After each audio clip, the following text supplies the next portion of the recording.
to another episode of the Football Analytics Show.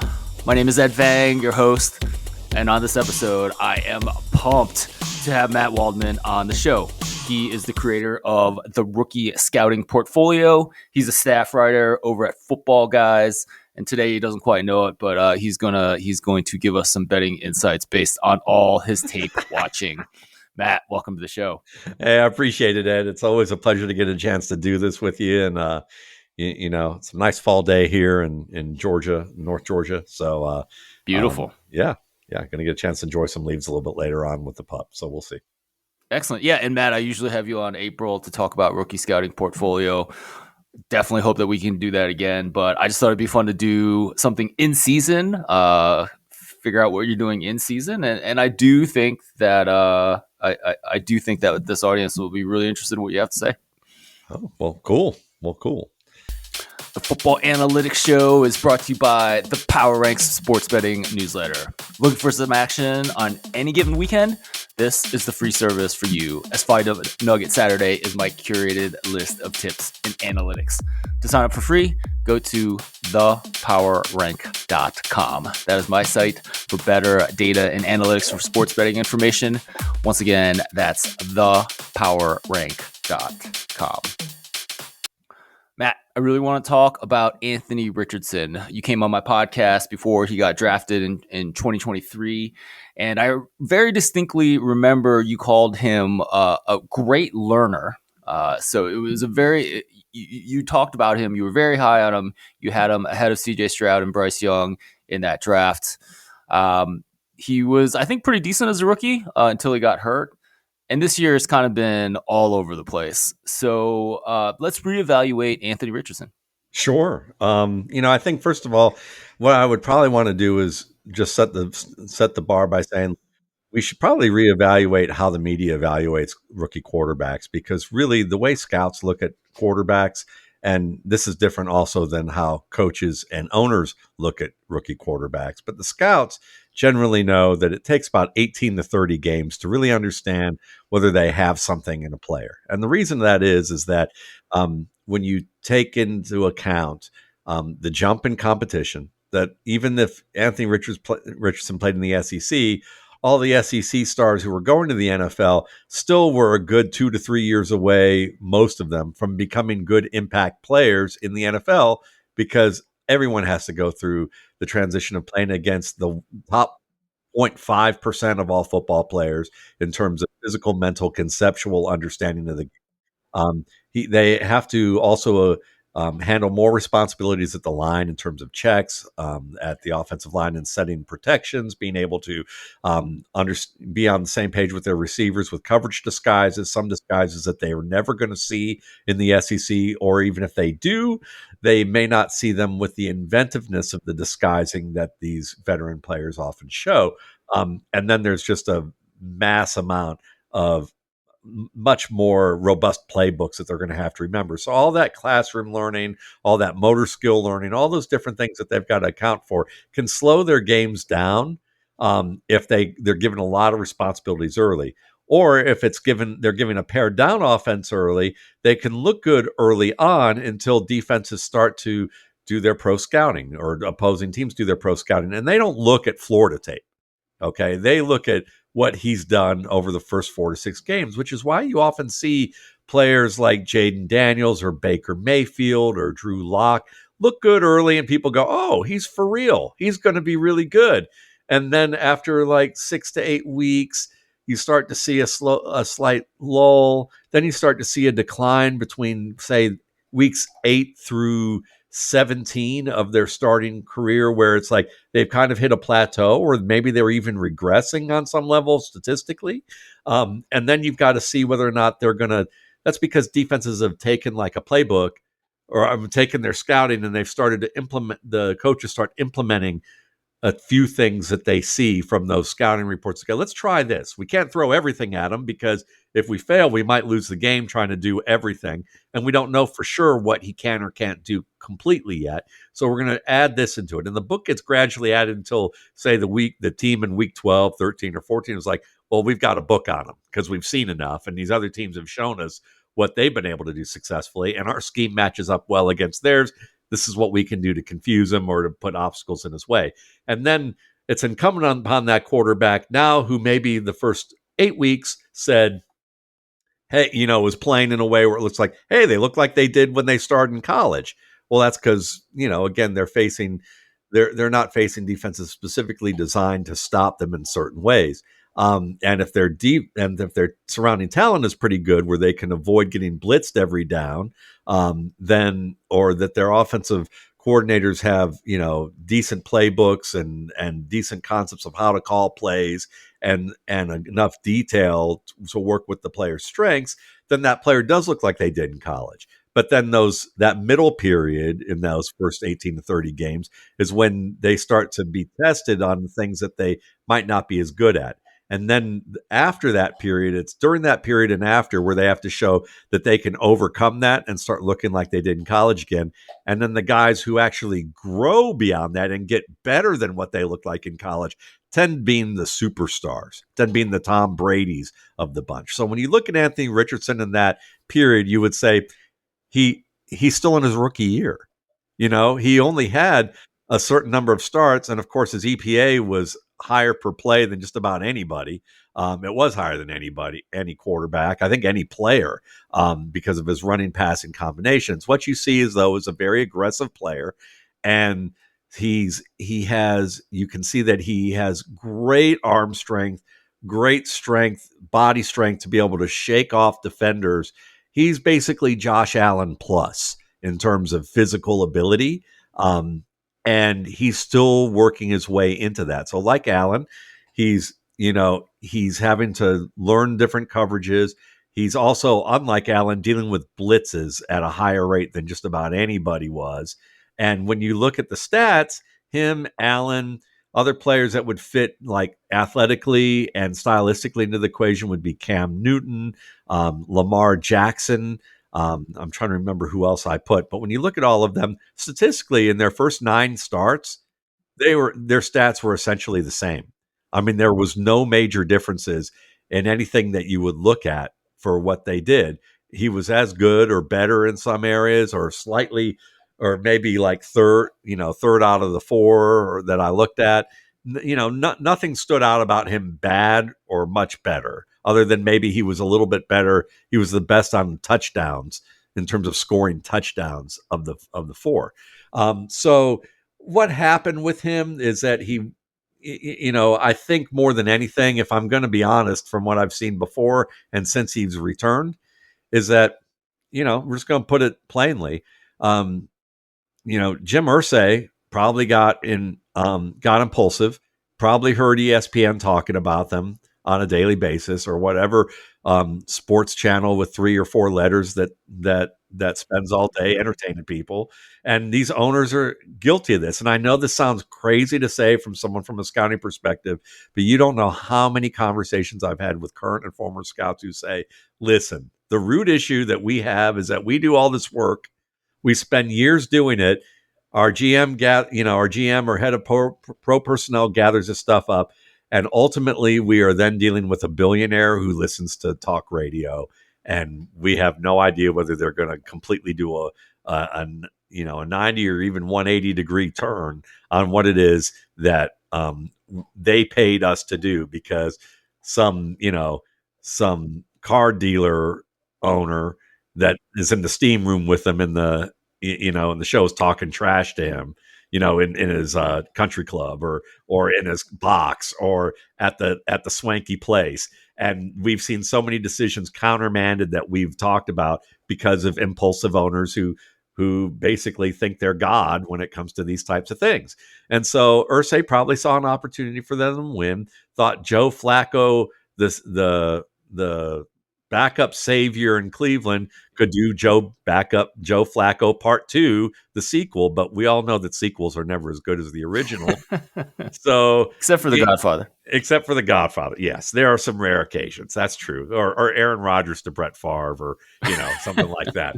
But and even that is problematic, right? So yeah. So when you look at it, Anthony Richardson, if anything, he had a ton. I watched the Texans game. I watched all the games, but watching the Texans game where he got benched, he got benched for tapping out.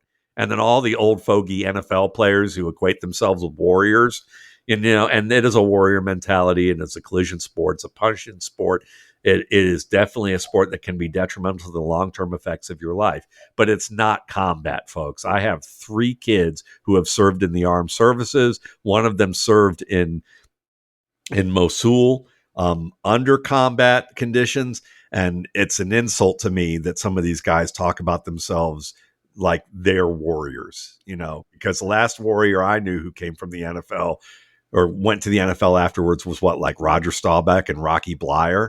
I mean, that's, maybe, Pat Tillman left to go do that. That was special in terms of what he decided to do in terms of that commitment. But, it's a tough sport and I want to honor that. But let's not go too far and take a guy who everyone on that team knew that he took a ton of punishment and he's getting hit and blitzed at a rate that he's still completing passes with 300-pound men hanging off of him, and he's tired. He probably thought of all the people who could say, hey, man, I need to play off on a 3rd and long where we're still in this game and we still got a lot of time left, and we're probably just going to run the ball anyway.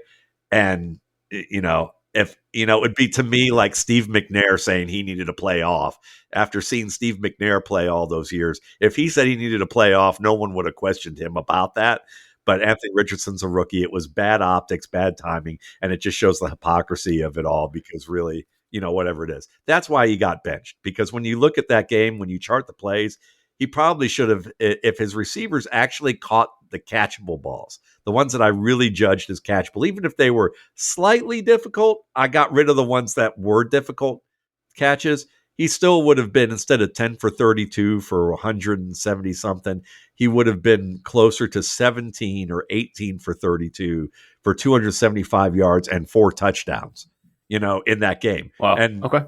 Yeah. So when you look at that standpoint, I would just say Richardson's receivers are catching the ball better, and he's probably learned how to be a little bit more of the politician that a leader has to be, and understand some of the optics of that. And maybe there are some things behind the scenes that he would have to do that veterans would have liked him to do, because he said in the interviews there were some things that they expected of me that were details that maybe I wasn't doing that I need to do. And I don't think it was an immaturity thing. I think it was just a lack of experience and maybe understanding the little things that maybe, veterans would like to see maybe during walkthroughs or during practice that would be helpful to them, or would be helpful to them to know that he's all in on that aspect, even if he's maybe overcompensating by not doing that, by doing something else that's trying to help himself get ready. But I'm still confident in what he can do. You can still see that the manipulation skills in the middle of the field are good there. The accuracy's there, the strength, the speed, the ability to move around in the pocket. And I think that this experience was probably pretty good for him, and actually not bad for the Colts, just because I think players need intermittent opportunities to sit and when the game's getting away from them a little bit, or if they make mistakes. And while I don't necessarily think that the mistake he made that got everybody's higher up, who were the former player fraternity, went nuts over. I mean, Brian Baldinger, much respect to him, but it amazed me how somebody tried to even come to him in a friendly way, and he just shut that down. I mean, and again, you would expect that from a former lineman or linebacker to probably, somebody in the trenches to probably feel that way. But, it's a little bit old school and maybe a little outdated. So yeah, Anthony, I think he'll be just fine. Excellent. You've talked before, I think when we talked in April, we talked about Bryce Young, and you said you would have benched him last year just because he was struggling and just needed some time. Would you have done that for Anthony Richardson this year?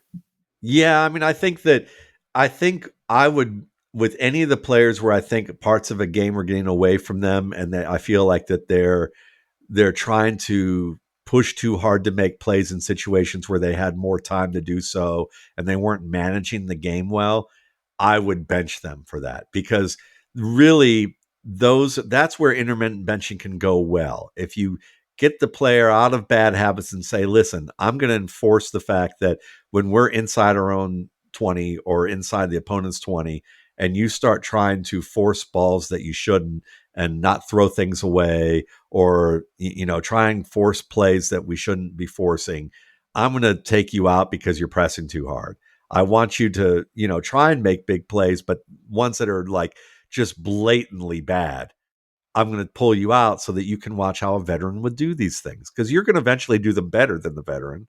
But I want you to have some time to sit and learn. And actions reinforce things better than words do. We all know that as parents. So you can say all the nice things you want. If your actions suck, then you're not, it's going to impact the kid. If you can say things that kids may not particularly like, as long as they're not abusive, but you can say things that you particularly like. But if your actions hold up, the kid's going to lean on you, and it's the same thing with how we teach people. So, Drew Brees talked about Marty Schottenheimer doing this all the time, and that he got developed by Schottenheimer, not by by Sean Payton, because whenever he started throwing interceptions or making bad decisions, he'd get benched. And Schottenheimer goes, "Look, you're our guy. You're our guy, but you're not seeing the game right. It's getting away from you. I don't want you to develop bad habits with this. Watch the veteran. And if we get close in the fourth quarter, we'll put you back in to give you a chance to win it."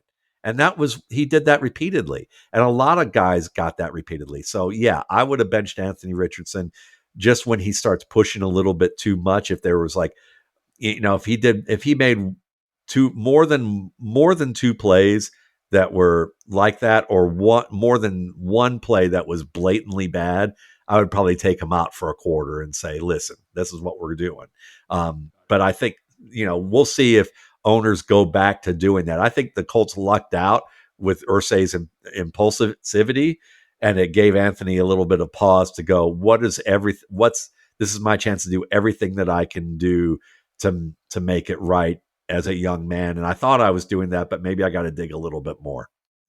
Excellent. And moving forward, you are still high on Richardson. His skill position players can play a little bit better and actually catch the ball. You think the offense is going to be all right? Yeah, I think so. They just need to get more pass protection up front. They probably need a true number one receiver. Michael Pittman's back injury is so bad that they thought they were going to put him on IR. He looks like he's hurt every time he tries to reach up for a ball. So it's tough right now. He's not playing with a full deck. Matt, let's move on to Caleb Williams. I've seen some really good games from him in terms of the statistics. I've seen some really poor games. The club has had some bad things happen to them in terms of the Hail Mary, in terms of blocked field goal, losing games in the last minute. What do you make of Caleb Williams as a rookie, and is that normal? I think it's fairly normal for a really good player. Players who are mobile, who have big arms and can make some of the throws that you see that make people go nuts for the high-end ability as a thrower and runner in college, and someone who can buy time in the pocket really well. Him and Richardson are very common in that respect. They tend to be guys that can break the rules to a degree of what you would expect is appropriate or not for a player to do at that position. And so as a result of that, they tend to have to test the boundaries and push the envelope of figuring out where their boundaries really are for the NFL compared to college. And I think Williams has done that as a mover in the pocket. Most of the time, I've seen some very impressive pocket movement and management, and a lot of it has been forced due to the duress that he's faced due to the offensive line. I have seen throws that he hasn't quite made that he would make at USC. And what I've seen in totality is that the Bears got an offensive coordinator who has good plays in terms of what he's drawn up, but he's not a great play caller. So as my buddy Brandon Angelo on my Going Deep podcast has mentioned last week, is that when you study the tape, what you see is that they'll have concepts that work, like bunch or bootlegs or sprints or different things like that. And they'll have it work, and then they won't go back to it. They'll just go to something else completely different, and they don't give Caleb Williams the continuity to say, all right, that worked. Let's go to it on the next play and see how the safety reads it this time. Maybe he'll overreact to the one thing that you did on that first read. Now you hit that second read. And now you start to get into the flow of the game within the game. And when you don't give your quarterback a chance to get to the flow within the game, then now you're forcing him to draw on a wide variety of disparate things all at once. And if you're doing what Waldron did, which was giving him responsibilities for checks at the line with the line calls, with checking in and out of plays, with making adjustments with receivers, and it's a more voluminous playbook than what you'd have in the college game. And you also have a drop back game with it. Now you're slowing down everything in the process because the bandwidth is going to be a little bit more overloaded for a young player, because you learn the offense over the offseason, but you don't get to perform in it until your first year. And that, we all know, practice and performance are different. So he's got to get practice performing in. And then when you add on top of it, now you have all that bandwidth. But now, like, that's taken up. But now you also add in that your receivers aren't running the best routes because let's say DJ Moore is naturally a flanker. He's not a split end. They put him at split end. He looks a little lost at times with his route running. I've had someone, close to the organization or mention to me that I should take a look at his route running because the techniques are all good, but the concepts of what depth, what he's reading with coverage are kind of all over the place right now. And we saw how good DJ Moore can be, but if, new position, new role, maybe that's part of it. On top of that, you have that going on. The offensive line has been really bad and susceptible to a lot of pressure. And then you have that in the mix, and then you throw in the mix that there were some plays, not all of them, but there's a minority of plays in the playbook where apparently there's been some confirmation that there weren't prescribed drop plans for Williams, meaning that, usually routes are tied to a quarterback's drops, so that you get to your depth and the first route breaks open. You hitch, the next route breaks open. You hitch or slide, the next route breaks open. Well, apparently some of these plays don't have prescribed route depths. It's just get back there and sling it. And Williams is used to prescribed route depths. So when you see some of the inaccurate throws that he has, you see where he's not sure about what his drop depth should have been, and he's just trying to get back there. And then when he's too early, then now he doesn't have a uniform way to get his feet set, and now his feet look sloppy, and the ball comes out sloppy on passes that should be easily makeable. And it's not all the plays, but there were some that were like that. And so when you combine all these things, and now not only is he thinking about all the stuff I talked about before, but now he's thinking about, is my receiver running the right route? Is he going to run the right route? Do I have the right drop depth for this? Am I going to get that back there on time for this to actually break? Oh, it didn't break the way I did. Oh, my protection's not there enough for me to even trust it. If I have to drop more than, one or two steps from pistol, if I actually have to drop from center, good luck me being able to hit my mark and get the ball out. And you start thinking about everybody else because you are the natural leader. The buck stops with you. Now you've got to account for things that don't work out in the process of everybody else. Now you're playing slower. Now you're unsure. And when you see your feet being sloppy, that's what happens. In contrast, you look, out near you, and you look at Brock Purdy, who was always a very conceptually talented quarterback and a great pocket mover, but just didn't have a big arm, big size, great size. And so he wasn't going to be a big time, high draft capital prospect, but he was someone that had all those things, and he went into a Niners offense with a great offensive line, great run game, great offensive mind for a head coach and play caller, and he didn't have to think about all those things. So he's a musician, and all these musicians who are great players who do their jobs, and not only do they do their jobs, but they all kind of can help each other out when somebody next to them doesn't do their job great, and so it's all smoothed over. And all you have to do is get up there to the mic and sing, and everything sounds great because they elevate it, and you don't have to think about all these different things that might happen, has happened, keeps happening repeatedly. And now you're learning to play fast and getting opportunities to play fast, and you're playing at your best because all you have to do is worry about yourself. Caleb Williams isn't in that situation. No, that's fascinating. Just real quick on Purdy. So Purdy was able to go into that San Francisco system with these musicians. I mean, why couldn't Trey Lance do it? That's a great question. And I think with Trey Lance, probably the difference is that Brock Purdy had 4 or 5 years of experience playing at a high level, and most likely he was that. And then I would also argue that with Trey Lance, part of it might be the experience, and part of it is that maybe he hadn't seen enough football and experienced enough football. Another part of it is, I'll just say this: there is a lot of politics that happen, and I'm not, when Mike Shanahan, Dan Snyder drafted Robert Griffin III.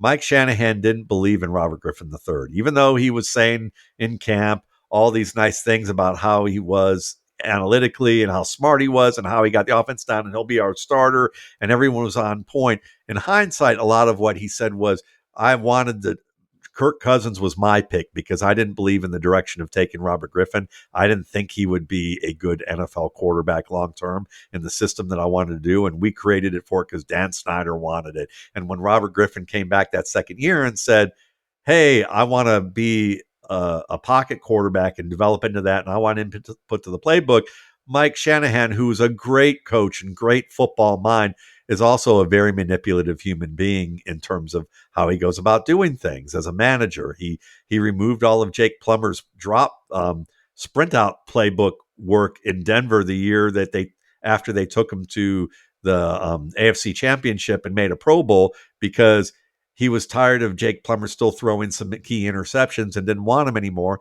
So he removed all the best plays of the sprint out packages from that game, from that season, and he ended up getting benched. They gave him an excuse to get him benched to get Jay Cutler in there. And so there's Shanahan went on later on a talk show in DC talking about, oh, well, Robert's a good kid and everything, but who actually tells a veteran head coach after their rookie year that they want input into the offense? So I asked some people around the NFL who's been, and most of them have worked with at least 20 to 25 of these teams, and said, and as scouts or analytics people who worked with close to GMs, worked with coaches, worked with scouts. And I asked that question: did Mike Shanahan, was Mike Shanahan right? Who does that?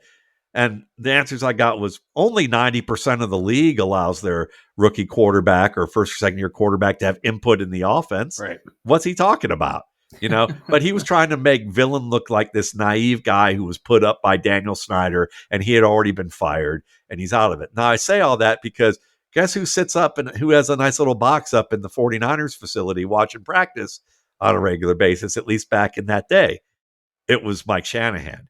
Guess who guess who was telling Mike Silver? Mike Silver was asking about Trey Lance at SI. I think it was Mike Silver, or in NFL or wherever he was at, the veteran SI, former NFL.com reporter, asking Mike Shanahan during those days about Trey Lance. And Mike Shanahan only wanted to talk about Brock Purdy. Yeah. So, and then suddenly we're hearing from that, and now look, I liked Brock Purdy. I provided scouting reports to his quarterback coach. And his quarterback coach also works with Anthony Richardson and Caleb Williams. So, I've provided scouting reports to those guys, who work with them off season and work with their development plans and help them pre-draft and things like that. And, we knew that Brock was someone that was kind of underrated as a guy who might be able to develop into a starter one day. But we didn't think it was going to be that fast. But apparently Mike and Kyle, to give Kyle absolute credit he deserves, they both probably liked him. But I'm sure Kyle listens to his dad. I mean, his dad, he learned from his dad the system. He still uses his dad's system. He's probably taken it a little further or done different things with it. But the fact that his dad is still an influence there, are you going to, I would have to say, do we think Trey Lance necessarily got the best chance? Do we think that Trey Lance necessarily, and did Trey Lance maybe get run out of town? Did Trey Lance's confidence get crushed imagine being how old was he? 19, 20? 20 years old and told you're great. And then you come into this group with these politically savvy guys your confidence may get crushed. And I think that's what's happened to him. And didn't Trey Lance play 10 college football games at the FCS level as well? Yeah. So there's a big transition there too, though it was a West Coast offense, know? So again, there's some interesting things about it. It could be he's not prepared enough and that he wasn't ready because of the experience. The other thing could be a combination of that and that he basically got run over by two guys that really didn't want him. And maybe they actually did want Mac Jones because he would run their system better, but somebody else, because you notice there's a lot of players that come in there skill player wise that get picked and then the coaches have run out of there. And so they're not quite ready, and some of them were legit, some of them maybe not. So maybe there's been a little bit of a war between who does the shopping for the groceries and who's doing the cooking. And I think that's what's happened. And with Mike's background was like, sure, you go ahead and pick that grocery. Let me pick this one later, and I'm going to prove to you or run this guy out of town. And I'll just end it this way with that. It's a different position, but I remember writing in my scouting report about Sam Laporta that the biggest downside to Sam Laporta wasn't his skill set, it was his size, and that he might get drafted by a team where the GM sees his value as a big play wide receiver in a tight end's role, but the coach wants a big tight end who can actually be an inline blocker, and the coach will then, to prove his point in the spitting contest with the GM, will fatten up this guy or tell him to muscle up and then make him play in line, and he gets his butt kicked or he can't stay healthy, and then he can turn and look at the GM and go, see, when I tell you what I want, give me what I want. Don't pick something for me that doesn't fit what we do. And I literally had people within football go, I read that, and you have no idea how true that actually is. Well, I did because somebody else told me that, but that resonated with them from a professional standpoint. So that's why, it may be speculation, but there's some good reason to speculate that there may be more to that Trey Lance story. Fascinating. I do believe that Trey Lance is going to get his opportunity this season in Dallas, but let's get back to Caleb Williams. Shane Waldron's out. What do you expect from him and the Bears offense for the remainder of the season? Yeah, I mean, I think Thomas Brown is from what my one of my friends on X mentioned, who watches a lot of Panthers game film, talked about Thomas Brown being there and that he's going to simplify this offense. And I think that makes sense because if you've got the receiver playing in a different position and you've got all this confusion going on, Keenan Allen's not playing well, the line's not playing well, what do? Simplify the offense and focus on execution. So you're going to see a lot of short drops, a lot of short passes, get the ball to the player in space, and then be able to build a rhythm doing that, which is what they did against the Packers. And then once Caleb's really got a rhythm and the pass rush isn't getting to him, then, and the run game's working a little bit, or he's running after 1 to 2 reads, then you do some drop back game stuff where you have longer developing shot plays, whether they're intermediate or vertical plays, and you let him place the ball, on sail routes, back shoulder routes, things like that. Not as much over the middle off of timing because your receivers haven't shown reliability to do that yet, other than maybe your rookie. And that's what you saw with the Packers this week. That's what you saw with the Panthers at the end of the season. I think you're going to see more of that with Williams. And I just did a thing on him at Football Guys where I look at it as he's averaging about about 8.5 points per game as a fantasy player in the passing game. And then maybe about 2.3 points maybe as a runner. I think you're going to see that go up to maybe about four points per game on the rushing front, and then you may see it go up maybe another 1.5, 2 points in the passing game, which could actually put him within range on a points per game basis of being a startable player in fantasy football, if you're going to put it from those terms. And that doesn't even count if he just slightly bumps up his touchdown rate as a result of this. So I think we're going to see better, even though the schedule looks rough. You got Minnesota twice. They're a horrible pass defense, but they but they make up for it because they're great with blitzing, and they face a lot of teams that still are stubbornly throwing deep downfield. I think they're going to face that team twice and be able to get away with not dealing with a ton of pressure because they're going to be keeping the plays short and just dinking and dunking. You've got the Lions, and if you take away like the worst quarterback offense situations that the Lions face, which are about 3 or 4 teams, they actually are quite vulnerable through the air, Sure. and against players who actually have more of Caleb Williams' skill set. So there's potential there for him to be better than it looks. And then you still have like the 49ers, who are also a bit of a paper champion in that respect for the same reasons, and Seattle, who's just downright mediocre on pass defense. So I would say Williams has a chance to maybe not be a superstar, but I think you're going to see more of those plays as highlights that are going to help them have big moments at the end of the games. Because even in the Packers game, you saw he hit some of those throws he wasn't hitting, and it's because pressure wasn't getting to him. Receivers weren't making mistakes. He was getting into a rhythm. The offense was letting him distribute the ball and let his teammates make the plays for him. And then when they could call on him to make plays and pressure came, he was able to duck under people, and he wasn't beaten up and tired.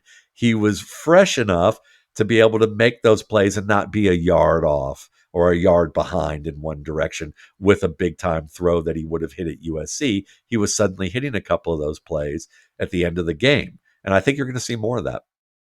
Excellent. Matt, give us a sense for what your life is like during the football season. We know what you do in the off season with the 1,000-page document, rookie scouting portfolio. But right now, it seems like you're writing a lot for football guys. You're also, looking at college players. Give us a sense for what's going on.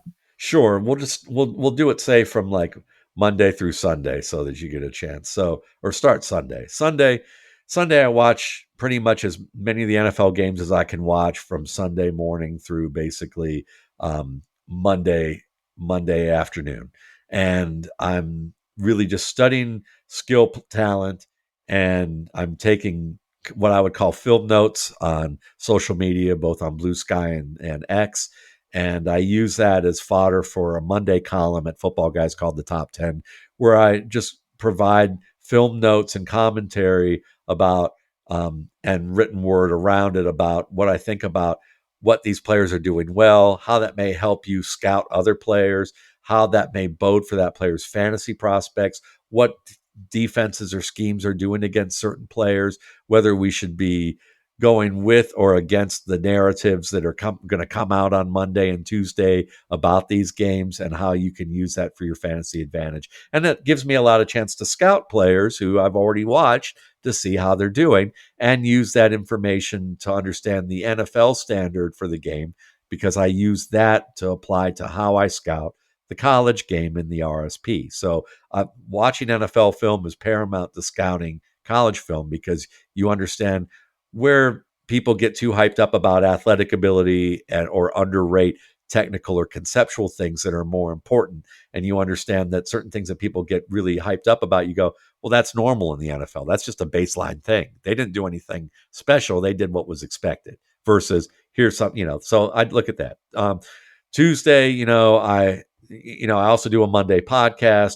Tuesday, I have, I'm writing a column called The Gut Check, which I've done nearly 650 of those in my career, and they show up on Wednesday morning. So I'm usually taking some of the film notes I have and doing an article on that.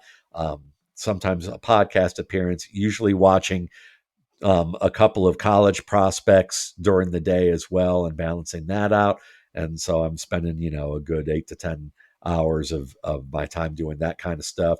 Wednesday is finishing up the gut check column. I also moderate a panel at Football Guys, which is a roundtable of staffers, and we do 4 topics, and those are 4 separate articles. So I've asked questions for them on Monday night, late Monday night. They fill out the information, and they give their answers, and then I edit it and compile it, and publish the articles on Wednesday night. In between that, I usually have a podcast on Wednesday night every other week. I'm either working with Brandon Angelo on my Going Deep podcast, who's a trainer to pro athletes, And he likes to joke famously, ran a all freshman Big Ten meet with Tyreek Hill and got they all got blown out of the water by him. And when he lined up, they were all laughing because he was this shrimp that they just thought there's no way he's going to win because sprinters generally aren't short. And he basically wiped the floor with them. So we've got that, or with Felix Sharp, who works over at campus2canton.com, which is a fantasy football site that incorporates, you have a team that has both college and pro players on it, and the college players migrate to your pro team when they graduate. It's a great concept over at campus2canton.com. So we'll talk college prospects every other week or every 2 to 3 weeks there. Thursday morning, I have to do a podcast today with Adam Harstead. He's the FSWA's Fantasy Writer of the Year. And he's a brilliant guy over at Football Guys who does a site called Dynasty. Does an article called Dynasty in Theory that just gives great advice. So we talk a lot about Dynasty. We talk a lot about history of the game and football in general. We'll sometimes do some off football topic posts talking about writing, or even just how people think and how the world functions in certain ways, and talk about bias or modeling or things like that. Adam does a great job understanding modeling and going with that. So we do that on Thursday mornings. I do a column called The Replacements. That's on Fridays. That's basically, I take, we have waiver wires in fantasy and everyone looks at the popular waiver plays. And what I rather do is say, let's look at competitive leagues and understand that none of those players are going to be there, or someone's going to get them. So now you're desperate because somebody got hurt, suspended, a job change happened, and now you're in a situation where you're desperate for a player. We're going to look at the dregs of the waiver wire, and I'm going to tell you, here's some guys that might be able to get you some points. Here's some guys that, this week, here's some guys that might be able to, you might actually be ahead of the game on. And if you add them and it's just a luxury ad, that you might avoid the bidding war that might come. And then here's some guys you might want to monitor this week. And I call that the replacements, kind of after the old movie. And then there's the Audible on Thursday nights with Jeff Bell and we do a live hour-long show talking about fantasy. And then Friday and Saturday, I take Friday afternoon off and part of Saturday morning off because it's just important to be able to do that. Yes. And I need that. But Friday morning, I generally watch tape, or Friday afternoon for a while, I watch tape of rookies. And Saturday all day, I watch tape of rookies, and then starts all over again. And that's my week. Wow. Yeah. So NFL rookies on Friday and Saturday? No, I'm sorry, rookie prospects. Got it. Okay. Yeah. So I'm, Okay, like so I've watched the college football live. Yeah, I've watched 50 running backs already for the rookie scouting portfolio, but I've got at least 100 more players that I've got to watch before I publish the RSP on April 1st. And so as the season winds down, I start to ramp that up, and after Thanksgiving, usually my life is crazy in December, and then once football season ends in January, while I'm still working probably 16 to 18 sometimes 16 18 hours a day, all I'm doing is watching tape. And I enjoy that. So it's nice I like what I do with Football Guys. I enjoy that. It's a great group. It's a great site. But when the football season's over, I'm looking forward to it because I get to really dig in.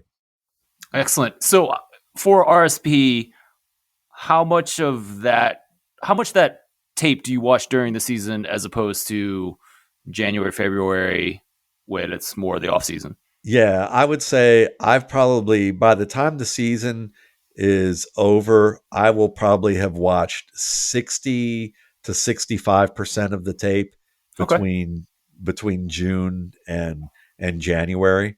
And then from January and February, I watch the remaining 35%. And then March is straight editing. Yeah, I have a team of about 7 editors, and I write a chapter a week because each chapter is probably about 170 to 200 pages in length, and it's based on all the film notes and reports, and I got to compile a lot of different things, Sure, to put it there. but like none of the like if you have a running back prospect right now, like you haven't done the writing now as you watch the tape, right? Like you I've save that for Yeah, I've done. I used to do it. I used to save it. Now I'm writing most of the reports up in a presentable way now. okay. Um, and then there's like these chapters that I start off with where I've got them already in template form in a sense in terms of how it flows now, but I'm rewriting and updating things throughout that month. And then, I wait to rank players fully until I've seen the combine. Because while the Sure. combine Yeah. doesn't have a major role in what I do, it's still, speed and acceleration and some of those metrics still fit into certain baselines of what I'm looking for. My baselines are lower than what people think are, you know, someone might look at a running back running a 4.6 and go, oh, he's not draftable. And I would look at that and say, no, he's very draftable. He just hit the baseline of, to me, what a starting running back is supposed to do. Whereas you may love the 4.3 guy, but the guy needs a compass to find the crease, Yeah. and I'm like, that's fine. He's going to be a little overrated in my book. Yeah, Donovan Edwards, maybe. Uh, Yeah, Matt, or Anthony McFarland of the past. interesting. Matt Waldman, thank you so much for your time during this busy football season. Please let everyone know where they can find your work. I appreciate it. MattWaldmanRSP.com. If you want to look at a lot of the work that I do on prospects or learn more about how that is, you can also go to Matt Waldman dot blue sky dot social or bsky dot social. I guess that's how it's done. I just got on there about last week. I'm still on X. I still like a lot of what X is about in terms of the football community that's there. And I've always been able to filter out the stuff that people get driven crazy at. You can find me at Matt Waldman. And if you want advice on how to filter that out, I can certainly do that for you, help you with that. And then at YouTube, Matt Waldman's RSP Film Room. I've got probably 800 videos up there doing a variety of things with that. And of course, footballguys.com. Matt, thank you so much. I actually created a Blue Sky account this weekend, so if you're going over there, maybe I will pop open that account a little bit.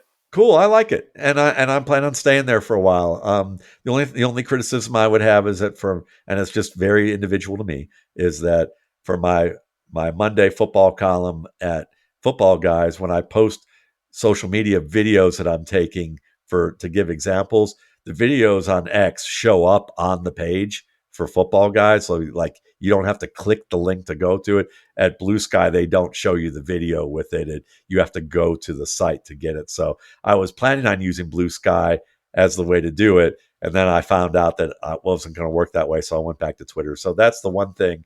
I'll definitely still be doing with Twitter there. Yeah, and I enjoy your videos on Twitter. I've been starting to catch up on more of those. Appreciate that. Matt, thanks again for your time. Thanks, Ed. You've been listening to the Football Analytics Show. My name is Ed Fang, your host. Just a reminder, you can grab my free sports betting email newsletter. You'll get 5 Nuggets Saturday, my curated list of tips and analytics. Check that out at thepowerrank.com. Thanks again for listening. I do have a short episode planned for next week during Thanksgiving, so I'll talk to you again then.